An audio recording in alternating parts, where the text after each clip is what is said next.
No one likes to talk about money during an interview. It seems indelicate somehow. But that doesn't mean you should avoid it completely. Just remember that timing is everything. My own rule of thumb is simple. Don't discuss dollars and cents until after you've convinced the interviewer that you're the best person for the job. That's why I've relegated the first question on salary to number 99.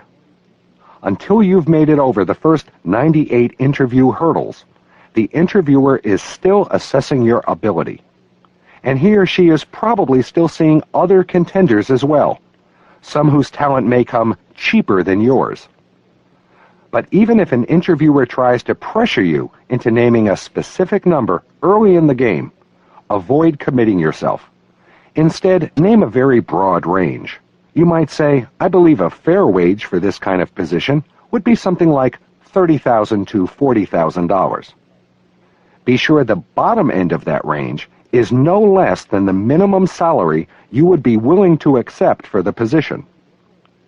Once the employer has made his decision, you're in a much stronger bargaining position. What sort of salary are you looking for? First, you must have a pretty good idea of what your particular market will bear. If you don't know the low and high end in your area and industry, do some research.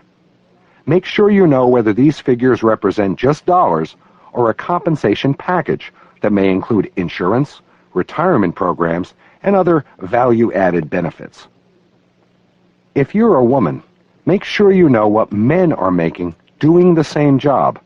You're bound to find a discrepancy, but you should request and seek to earn an equivalent salary, regardless of what women predecessors may have earned.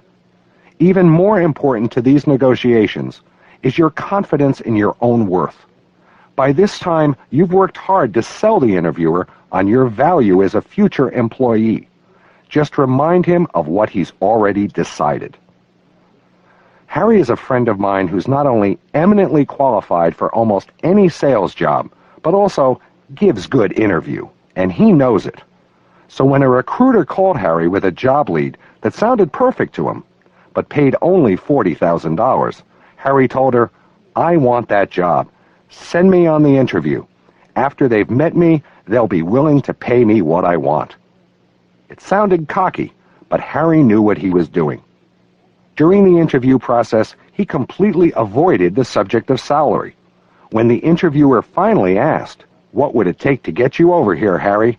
He showed his cards. I understand the job has a top salary of $40,000, he said.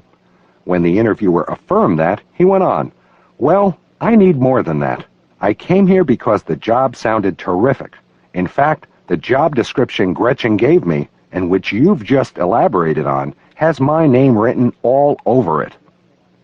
To make a long story short, Harry got the salary he wanted, nearly double that $40,000, because he had already sold himself.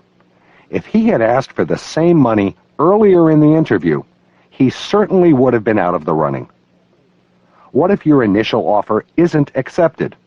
Then it's time to negotiate. The salary you're asking for is near the top of the range for the job. Why should we pay you so much? Remind the employer of the cost savings and other benefits he'll enjoy when you come on board. Pull out your specifics again if necessary. For instance, you might say, I was able to cut my previous employer's expenses by 10%, negotiating better deals with vendors. I think it's reasonable to assume that any additional salary we agree to would be offset by savings I could bring to the company.